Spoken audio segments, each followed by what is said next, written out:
The silence in the king's study was a physical thing, a weight of centuries pressed into the velvet curtains and the ancient, worn leather of the chairs. It was a silence composed of dust motes dancing in the slivers of moonlight, of the scent of old paper and beeswax, of the slow, soundless beat of a heart that had not needed to race in 100 years. King Caelan of the Vesperine court sat behind a desk carved from the heartwood of a petrified forest, the dark grain swirling like trapped smoke beneath his fingertips. His stillness was absolute, a predator's economy of motion that had become the habit of a monarch.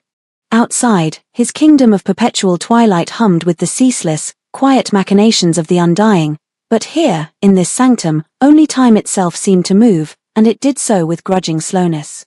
For 600 years, he had ruled. He had seen empires of men rise from dust and return to it.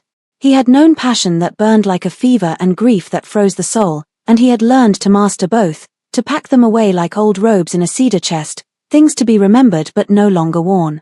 His existence was a long, unbroken line of duty, of ritual, of the immense and crushing loneliness of being the single point upon which an entire civilization balanced. There were no surprises left. The world, both mortal and immortal, had exhausted its ability to startle him. Until the letter. It had arrived with the dusk delivery, a single, unassuming square of parchment tucked between a territorial treaty from the Southern Coven and a request for dispensation from a lesser lord. It bore no seal of wax, no house sigil, only a return address in a mortal village so insignificant he had to summon a map from memory to place it, a cluster of cottages huddled by a river on the very edge of his domain, a place of wood smoke and sheep and short, brutish lives.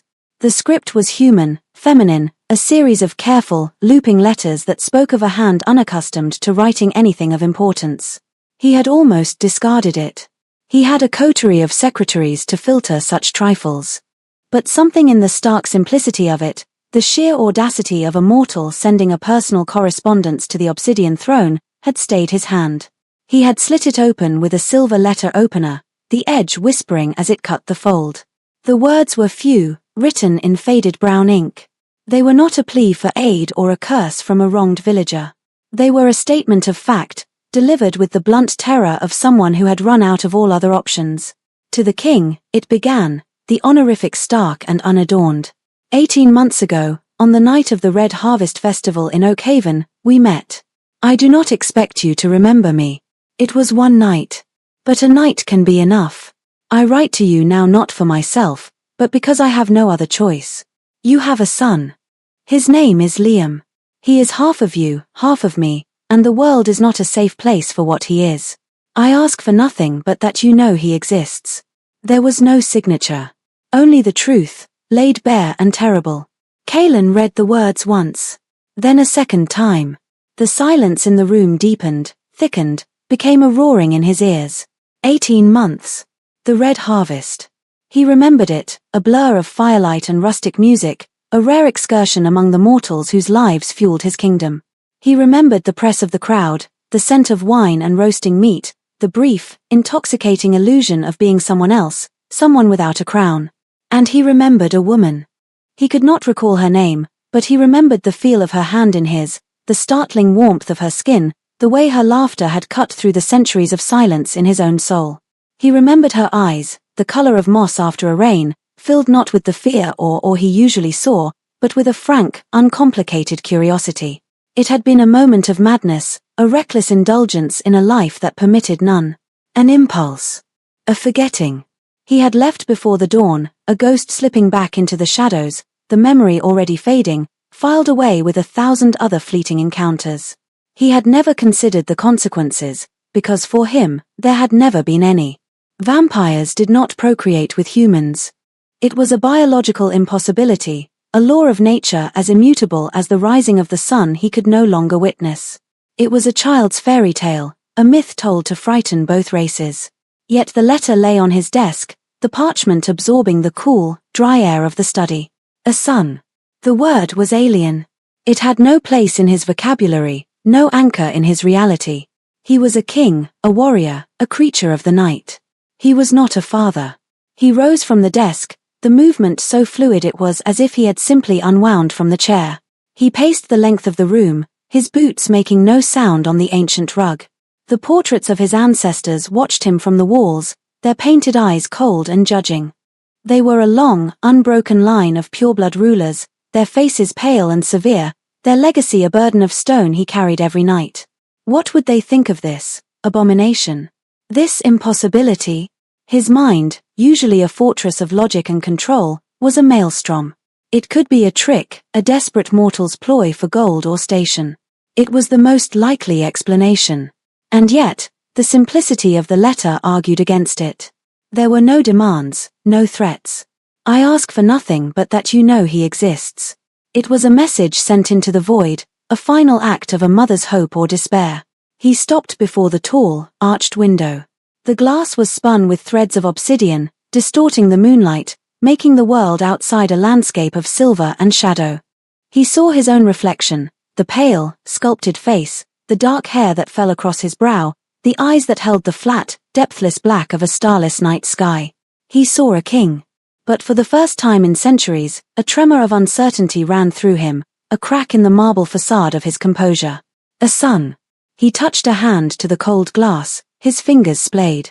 The physical world felt thin, unreal. The letter on his desk felt more solid than the stone castle around him. It was an anchor, pulling him down into a new and terrifying reality.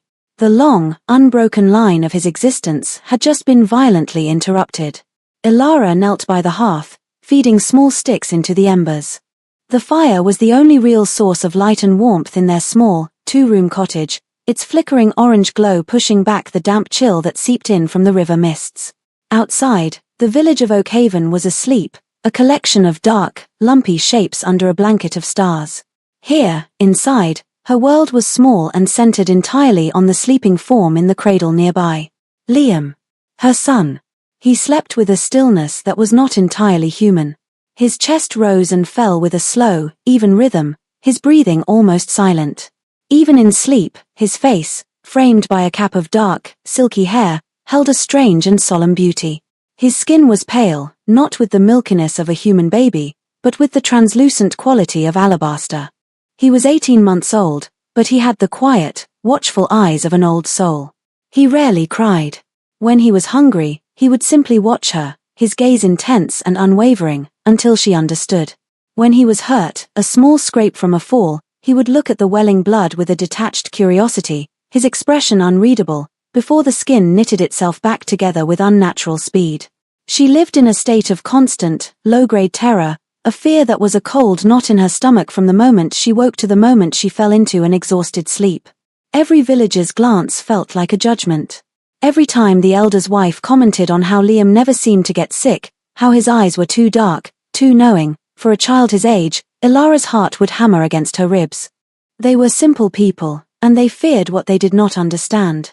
And no one, least of all she, understood Liam. She knew who his father was. She knew it with a certainty that defied all logic.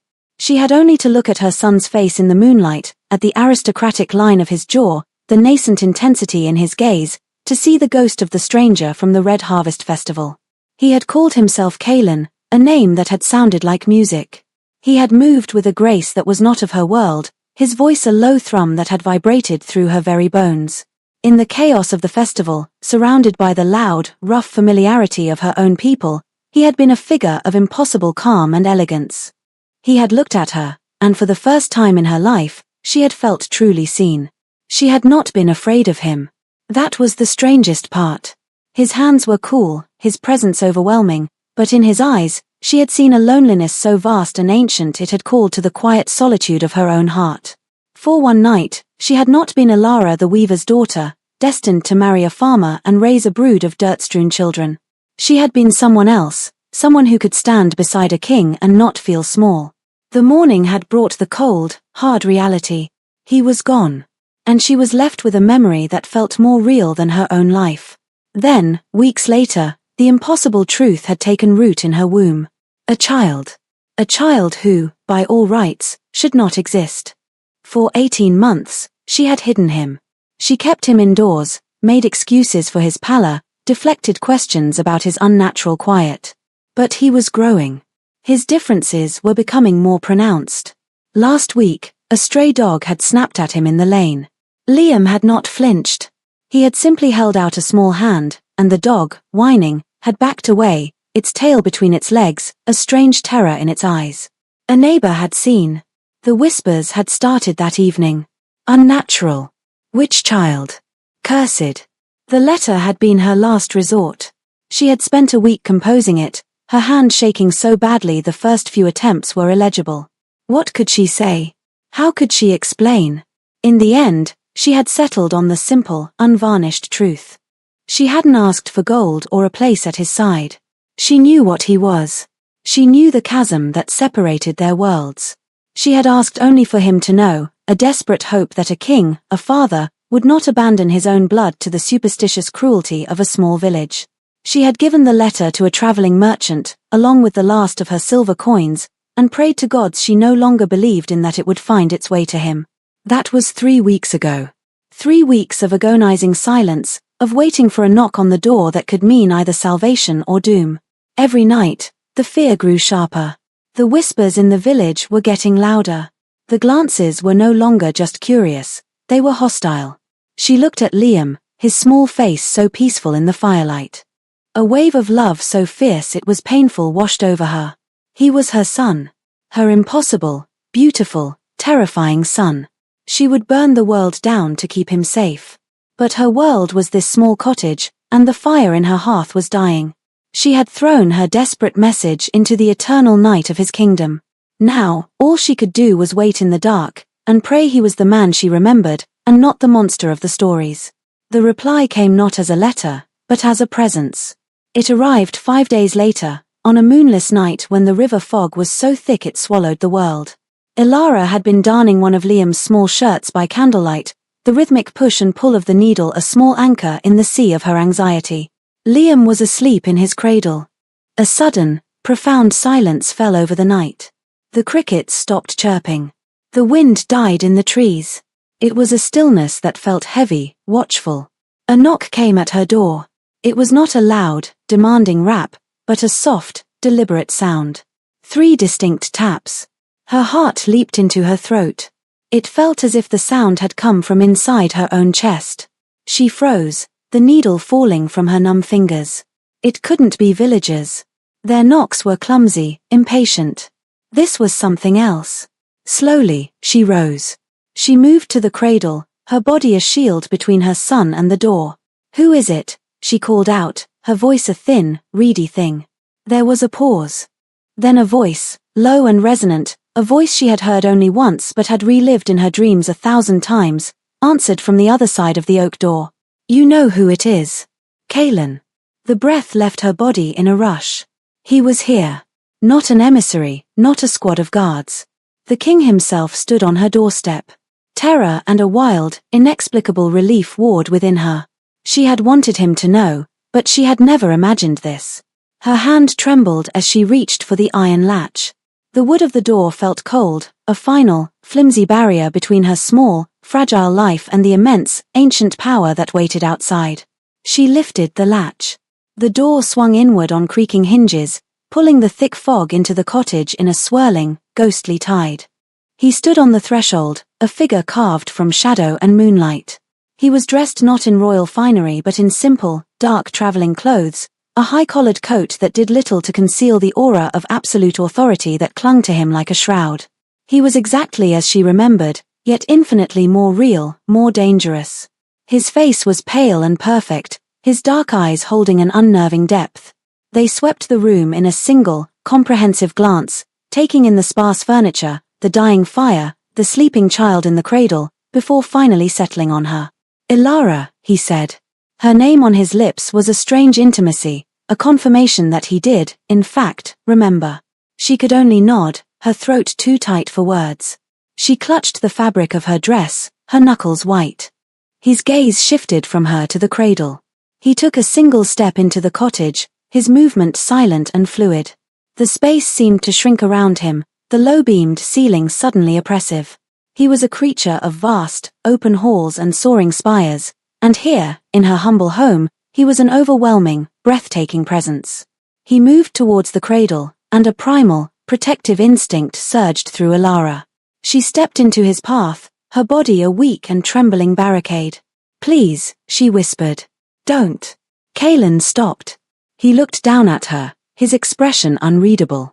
There was no anger in his eyes, but there was an intensity that felt like a physical force. "I have not come to harm him," he said, his voice quiet, yet it filled the small room. "I have come to see. To see the proof. To see the impossibility made flesh." Ilara held his gaze for a long moment, searching for any sign of malice, of revulsion. She saw only a vast, glacial stillness, a control so absolute it was terrifying. Slowly, reluctantly, she stepped aside. He moved to the cradle and looked down. For a long, stretched-out eternity, he did not move, did not breathe. He simply stood over the sleeping child, a dark, silent statue. Ilara watched his face, her own breath caught in her chest. She saw a flicker of something in the depths of his eyes, disbelief, wonder, a strange, possessive darkness. He saw the child's pale skin, the fine, dark hair, the subtle, sharp line of his cheekbones that so perfectly mirrored his own. He saw the truth. As if sensing the immense presence looming over him, Liam stirred. His eyes fluttered open. They were not the hazy, unfocused eyes of a human toddler waking from sleep. They were Kaelin's eyes, chips of obsidian, ancient and aware. The child did not cry or show fear. He simply looked up at the king, a silent, solemn regard passing between father and son. Kaelin's control finally fractured. A sharp, involuntary intake of breath hissed between his teeth. He reached out a hand, his long, pale fingers trembling almost imperceptibly, and gently, so gently, brushed a stray lock of hair from the child's forehead. The contact was brief, a ghost of a touch, but it was a confession. It was an acknowledgement. He drew his hand back as if burned and turned to Ilara. The mask of the king was back in place, but she had seen the crack. She knew. "He is mine," Kaelin stated. It was not a question. It was a proclamation, a claiming. The words hung in the air, heavy with the weight of destiny. "You will both come with me. You are not safe here." The journey to the Citadel of Night was a passage into another world. They traveled in a carriage of black, unadorned lacquer, drawn by two horses the color of coal that moved with a silent, tireless gait. Kaelin rode with them, sitting opposite Ilara, the space between them charged with unspoken things. Liam, for his part, was calm, sitting on his mother's lap and watching the alien landscape slide past the window with wide, curious eyes. He did not seem to fear the king. In fact, a strange, silent communication seemed to exist between them. Kaelin would look at the child, a question in his dark gaze, and Liam would offer a small, solemn nod, as if in understanding. It was unnerving and, for Ilara, profoundly isolating. She was the bridge between their two worlds, yet she felt stranded, belonging to neither. She watched Kaelin as he watched their son. She saw the king, the ruler, assessing the political implications of this impossible child. She saw the predator, marveling at this new and unique form of life. But beneath it all, she saw something else, something hesitant and new. A flicker of bewildered tenderness. A man grappling with an emotion for which his long life had left him completely unprepared. They left the green, rolling hills of the mortal lands behind, entering a realm of jagged black mountains that clawed at a sky of permanent twilight. The air grew colder, thinner, scented with pine and cold stone. The citadel itself rose from the highest peak, a breathtaking and terrifying structure of obsidian and silver, its towers and spires seeming to pierce the bruised purple clouds. It was not a place of warmth or welcome. It was a fortress, a declaration of power, a monument to eternity and solitude. As the carriage passed through the great gates and into a vast, torchlit courtyard, Ilara clutched Liam tighter. The air hummed with a silent, predatory energy. Figures moved in the shadows, their forms graceful, their faces pale and beautiful, their eyes glinting with a curiosity that was sharp and hungry. They were Kaelin's court, his people. And she and her son were alien things, brought into the heart of their world. They were led not to a dungeon, but to a suite of rooms high in one of the citadel's towers. The chambers were opulent, furnished with dark, heavy woods, rich velvets, and silver ornaments that gleamed in the soft, magical light of floating crystal lamps. A fire had been laid in the hearth, its flames casting a warm, dancing glow that felt like a deliberate, almost desperate, attempt at welcome. A large window looked out over the sprawling kingdom of night, a vista of shadowed mountains and distant, flickering lights under a canopy of brilliant, cold stars. It was beautiful, but it was the beauty of a gilded cage. "You will be safe here," Kaelin said, his voice echoing slightly in the high-ceilinged room. He stood by the door, not fully entering her new space, maintaining a careful distance. "No one will harm you," it was a promise, and a command. Elara set Liam down, and the child, unbothered by the sudden change in surroundings, immediately toddled towards the window, pressing his small hands against the cool glass to look out at the world that was now his birthright. Elara turned to Kaelin, her fear finally giving way to a wave of weary defiance. "Safe from what? Your people? Or from you?" His expression did not change, but a muscle tightened in his jaw. "My people have not seen a child within these walls in 1,000 years. They have never seen a child such as him. They are curious. It is my place to ensure that curiosity remains respectful. And you," she pressed, her voice trembling slightly. "What do you see when you look at him?" He was silent for a long time, his gaze fixed on the small boy silhouetted against the vast, dark window. The fire crackled, filling the space between them. When he finally spoke, his voice was low, stripped of its royal authority, raw with an emotion she could not name. "I see a miracle," he said softly. "And an impossibility. I see my own eyes looking back at me from a face that will one day see the sunrise. I see a future I never thought could exist." He finally met her gaze, and for a fleeting moment, the king was gone, and she saw only the lonely man from the festival. "I do not know what I am to him, or to you. I only know that he is my blood. And I will not fail him." He bowed his head slightly, a gesture of respect so profound and unexpected it stole her breath. Then, as silently as he had arrived on her doorstep, he turned and was gone, the heavy door closing with a soft, definitive click, leaving Elara and her son alone in the heart of the night, surrounded by a terrifying luxury, under the protection of a king who was also a stranger, a father who was also a monster. The silence he left behind was different from the one in his study. It was not empty. It was filled with the terrifying, exhilarating weight of a new beginning. The first few weeks in the citadel were a study in gilded isolation. Elara and Liam were ghosts haunting a palace of immortals. They were given everything they could possibly need: fine clothes, exquisite food she barely touched, toys for Liam carved from ivory and inlaid with pearl. But they were utterly alone. Servants, silent and pale, would appear to deliver meals or fresh linen, their eyes never quite meeting hers, their movements swift and noiseless. They were specters of service, their deference a cold wall she could not breach. The court itself was a sea of beautiful, predatory faces. On the rare occasions she was escorted through the grand halls, she felt their eyes on her. The whispers followed her like the rustle of dry leaves, a sibilant chorus of disbelief and disdain. The mortal. The human pet. Look at the abomination she bore. They did not see a child, they saw a contamination, a stain on a lineage that stretched back to the dawn of night. She was a curiosity at best, a threat at worst. She learned to keep her eyes down, her back straight, to project a calm she did not feel, wrapping herself in a fragile armor of dignity. Kaelin remained a distant, powerful presence. He did not visit their chambers again. He was consumed by the political firestorm his son's arrival had ignited. She would sometimes see him from her window, a dark figure crossing a distant courtyard or standing on a high balcony, the weight of his kingdom visible in the set of his shoulders. He had claimed them, but he had not joined them. He was keeping his world and hers separate, a king managing a crisis, not a father embracing a family. The loneliness was a physical ache, a cold stone in her chest. She missed the sun. She missed the scent of damp earth and the sound of birdsong. She missed the simple, uncomplicated world she had left behind, even with its dangers. Here, the danger was subtle, cloaked in velvet and spoken in polite, venomous tones. Her only solace was Liam.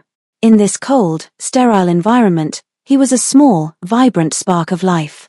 He was not afraid. The vast, echoing halls did not intimidate him. The cold, staring courtiers did not faze him.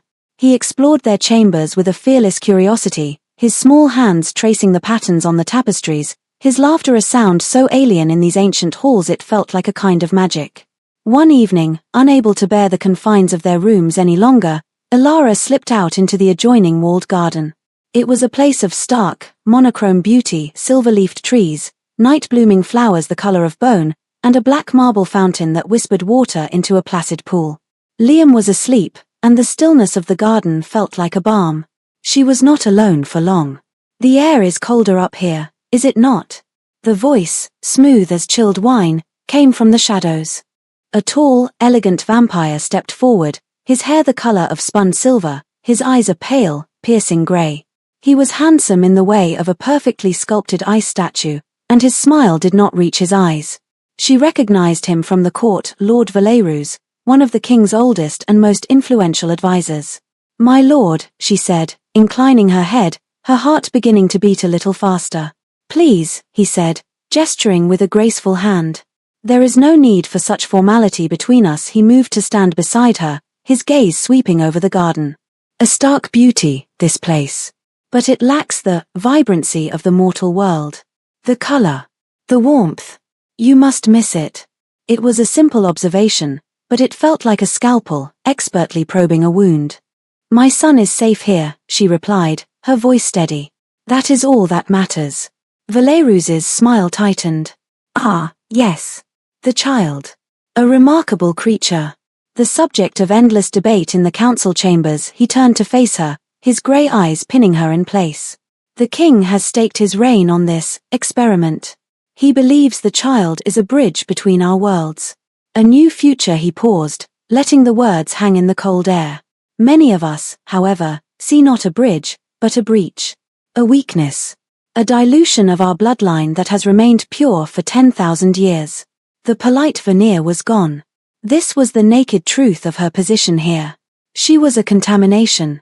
"He is the king's son," she said, her voice low and fierce. "He is a king's mistake," Valerus corrected softly. "And mistakes have a way of needing to be rectified. For the good of the kingdom." Of course his gaze was cold, clear, and utterly merciless.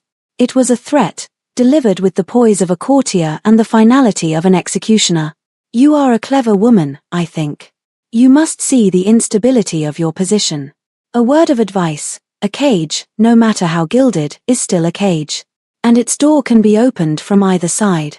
He bowed, the gesture a mockery of respect, and melted back into the shadows, leaving Alara shivering in the cold night air, the fountain's whisper now sounding like the hiss of a serpent. That night, she did not sleep. She sat in a chair by Liam's bed, watching the slow, steady rhythm of his breathing. Valerus's words echoed in her mind. A mistake that needs to be rectified. She had brought her son here for safety, but she had only traded a mob with torches for assassins in velvet. The door to their chambers opened without a sound. Her head snapped up, her body tensing, ready to fight, to scream, to die. It was Kalen. He stood on the threshold, his face etched with exhaustion. The weight of his argument with the council, with Valerus, was written in the lines around his eyes. He looked at her, then at the sleeping child, and something in his expression softened, the hard mask of the king cracking for the second time. He stepped inside, closing the door behind him. "I heard you spoke with Valerus." It wasn't a question. He knew. Of course he knew. He knew everything that happened within these walls. "He believes my son is a mistake," she said, her voice flat. "Valerus is a creature of the past," Kalen said, his voice a low rumble. "He fears change because he has not had to endure it for millennia. He is wrong." He crossed the room and, for the first time since their arrival, he came to her. He did not stop at a polite distance but stood beside her chair, looking down at Liam. The child's face was serene in sleep, one small hand curled on the velvet blanket. "He has your hands," Kalen said softly, a note of wonder in his voice. "The shape of them." It was such a simple, human observation. A father's observation. It shattered the tension in the room. Alara felt the fight go out of her, replaced by a profound weariness.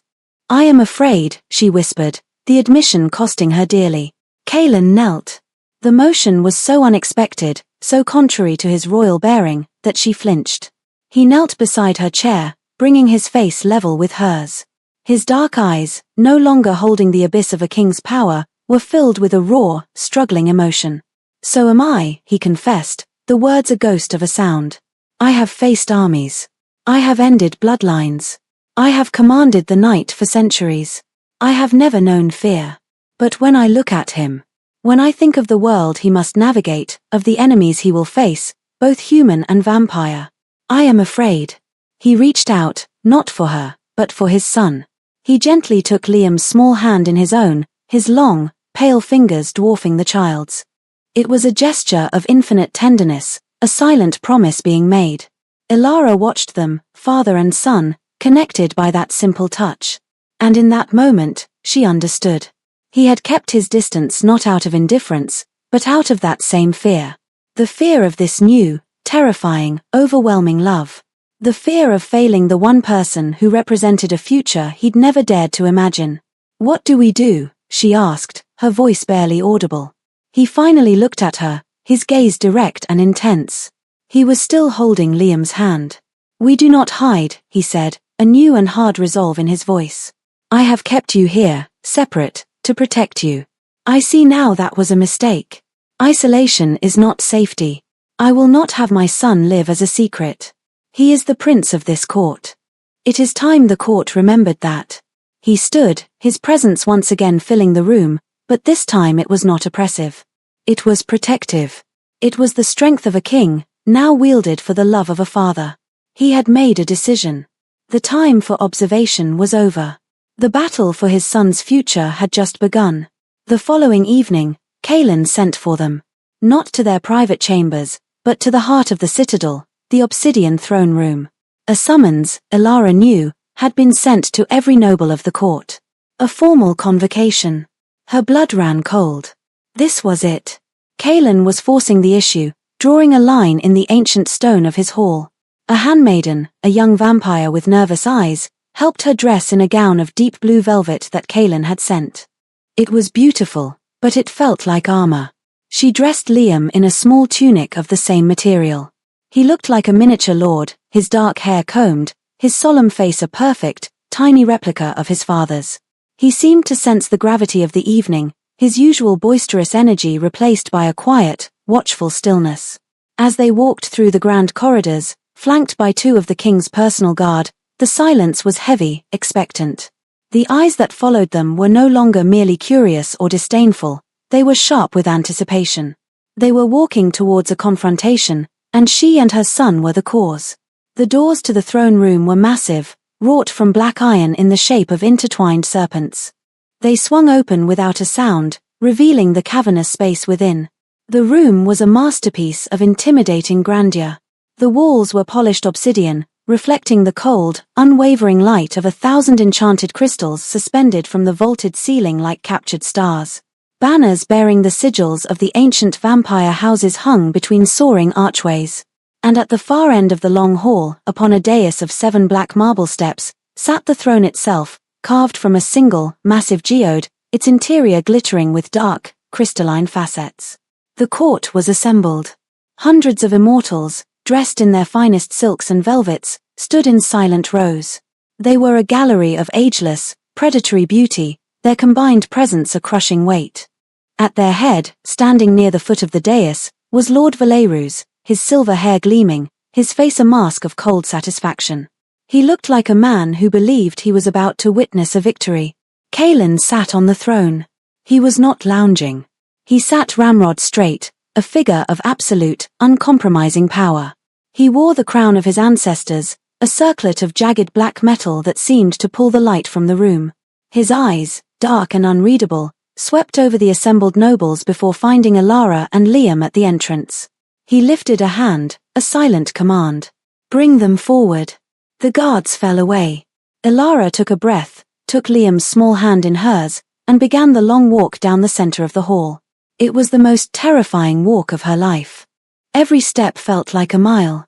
The silence was absolute, broken only by the soft scuff of her slippers on the marble floor. She could feel hundreds of ancient eyes dissecting her, judging her, wishing her gone. She kept her gaze fixed on Kaelin, the one point of stillness in a swirling sea of hostility. Liam did not falter. He walked beside her, his small head held high, his expression serious. He was not intimidated. He was a prince walking into his father's court. They reached the foot of the dais and stopped. Elara curtsied, a gesture she had practiced, feeling clumsy and mortal. She stood before the throne, her son at her side, facing the full, collected power of the Vesperine court. "My lords," Kaelin's voice boomed, amplified by the acoustics of the hall. "You have been summoned to bear witness." Valerus stepped forward, his voice a silken, venomous counterpoint. "Your Majesty, you have been a wise and judicious ruler for 600 years. We, your loyal council, have advised you against this public display. The presence of the mortal and her issue in this sacred hall is an affront to our traditions.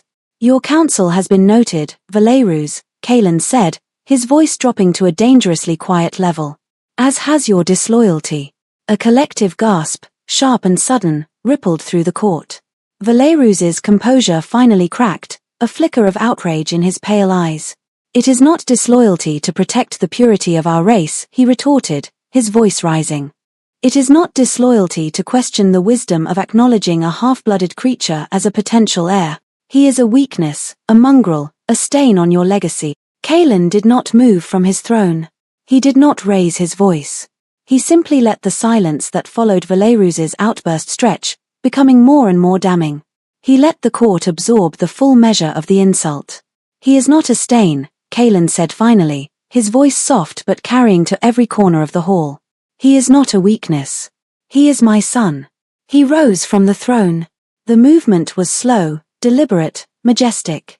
He descended the 7 steps of the dais, each step a resonant beat, like a drum marking a changing of an age. He did not stop at the bottom. He walked directly to Elara and Liam. He knelt. Again, the gasp from the court was louder, a sound of pure shock. A king did not kneel. Not to anyone. Not for any reason. He knelt before his son. He looked not at the court, not at Valerus, but into the wide, dark eyes of the child. "Liam," he said, his voice for the boy's ears alone, yet it was so quiet the entire court strained to hear it. "My son." Then he looked up at Elara, and his eyes held a universe of apology, of regret, and of promise. He reached out and took her hand, the one not holding Liam's, his cool fingers lacing with her warm ones. He stood, pulling her and Liam a step closer, so they stood together as one. He turned to face his court, Elara's hand held firmly in his son standing before him. "A family."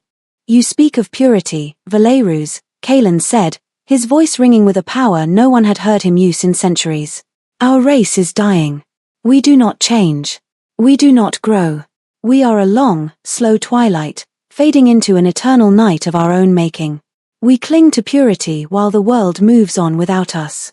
He raised their joined hands. "This woman, this mortal, has more courage than any of you. She came here, to the heart of her fear, for the love of her child." He then placed his other hand on Liam's head, a gesture of paternal blessing and absolute claim. "And this child is not a dilution. He is a new beginning. He carries my blood, but he also carries the warmth of the sun in his. He is proof that we are not a dead end. He is hope." He looked directly at Valerus, his eyes blazing with the fire of a king's wrath.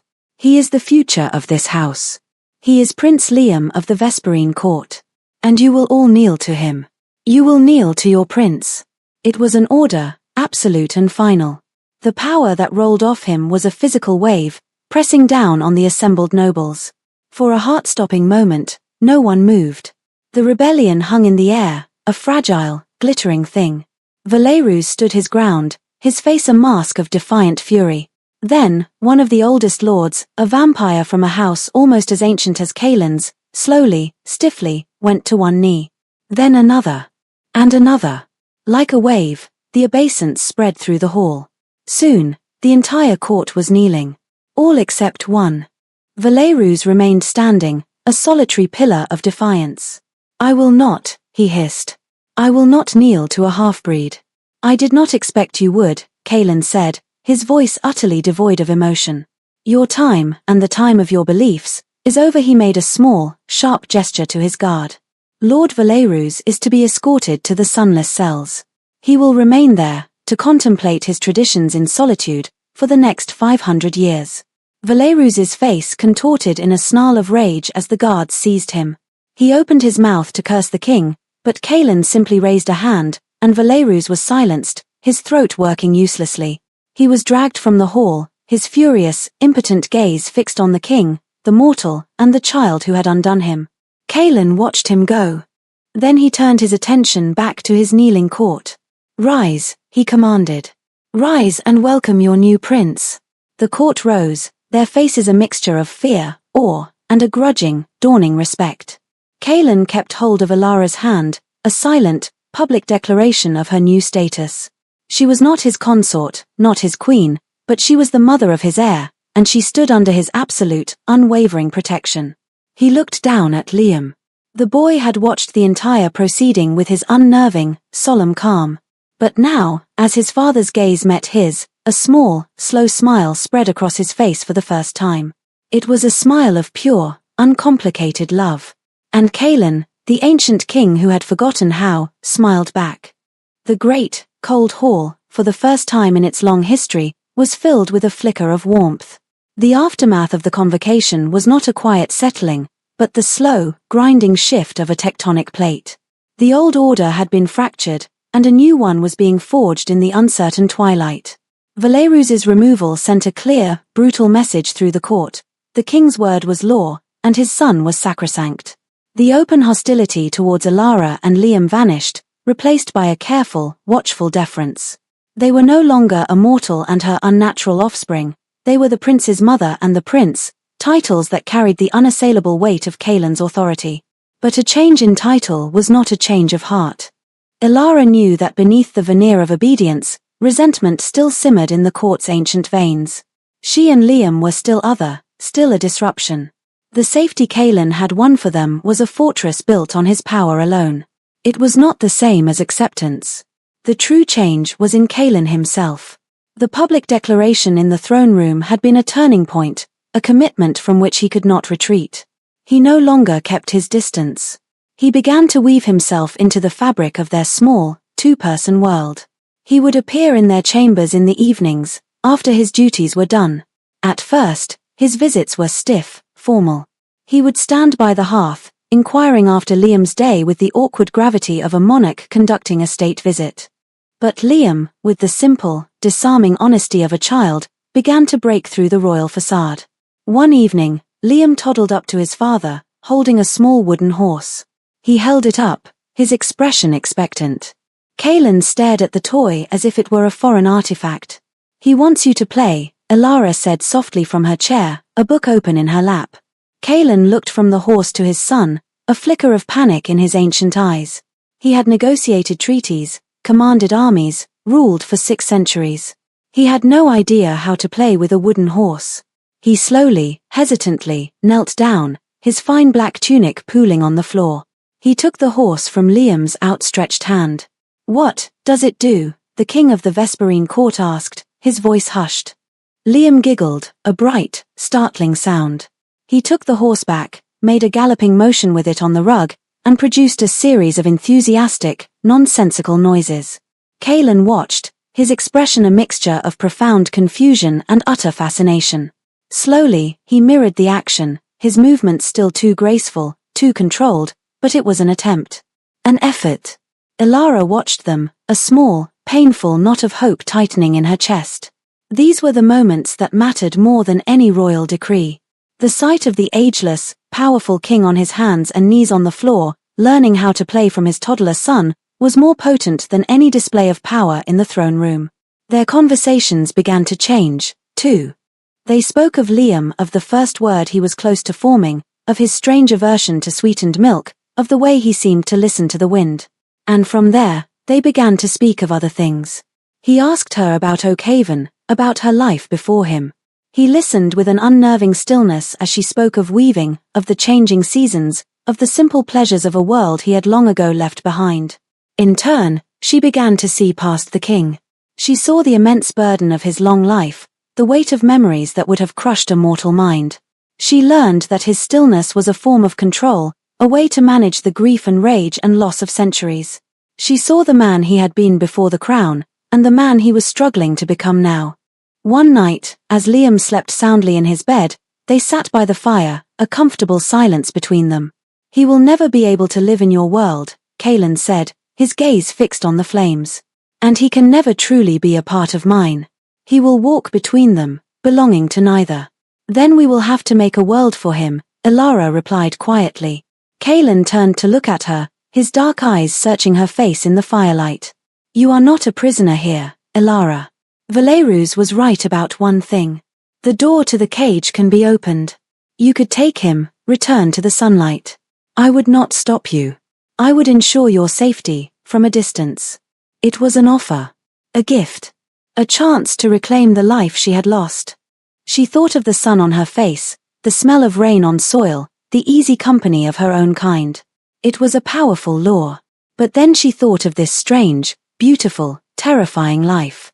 She thought of Liam, who would always be an outsider in the mortal world, his gifts a source of fear. And she thought of Kaelin, the lonely king learning to be a father. He was part of their world now, whether he knew it or not. And what of you? She asked. Would you go back to your silence? To your long, unchanging nights? He had no answer.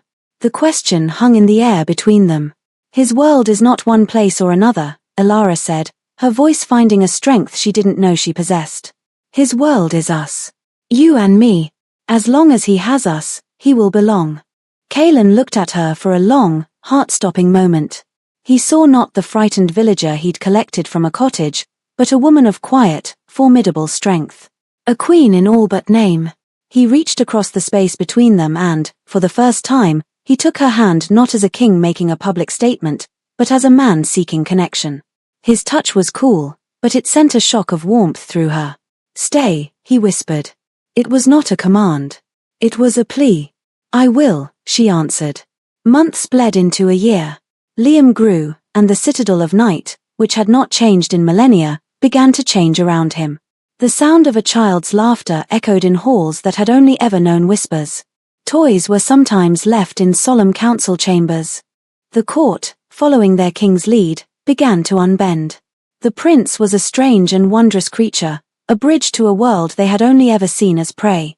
They began to see him not as a contamination, but as Kaelin did, as a hope. The resolution was not a grand, final victory, but a quiet accumulation of moments, a slow, patient weaving of a new reality. The new normal was a king who spent an hour every evening on the floor of his son's nursery. It was a mortal woman who advised the ruler of the night on matters of the heart he had long since forgotten. It was a family, impossible and strange, forged in the twilight between two worlds. One evening, nearly 2 years after the letter had first arrived, Kaelin took Elara and Liam to the highest tower of the citadel. A place he had not visited in centuries. It was an open-air observatory, a round platform of polished marble surrounded by a low wall, open to the vast, star-dusted sky. The air was thin and bitingly cold, but Kaelin stood behind Elara, his tall frame shielding her from the worst of the wind. He had wrapped Liam in a heavy, fur-lined cloak, and the boy was a small, warm bundle in his arms. Look, Kaelin said, his voice a low murmur against her hair. He pointed towards the eastern horizon. Beyond their jagged kingdom of black mountains, the sky was beginning to change. A faint, pearlescent line was appearing, a slow bleed of pale violet and soft grey into the inky blackness. It was the dawn. The enemy. The fire that had confined him to the shadows for his entire existence. Elara felt him tense behind her, an instinctual recoil from the approaching light. But he did not move away. He held his ground. Liam, however, was not afraid. He wriggled in his father's arms, pointing a small, mittened hand towards the growing light. Pity, he said, one of his first clear words. Pretty. Kaelin looked down at his son, then back at the horizon, where the light was now turning a soft, promising rose. He could feel the first faint touch of its power, a warning tingle on his skin. It was a pain he had not felt in centuries. But it was not just pain. With his son in his arms and the boy's mother shielded by his own body, he watched the dawn. He watched as the first, brilliant, golden ray of sun crested the distant mountains. It struck the peaks of his dark kingdom, setting them ablaze with a light they had not known for an age. He had to turn his face away, his eyes closing against the searing beauty of it. But he did not retreat into the shadows. He stood his ground on the edge of the night, holding his family, and endured the coming of the day. He was a creature of darkness, a king of twilight. But his son, his impossible, miraculous son, was a child of the dawn. And Kaelin would not fail him. He would learn to stand in the light.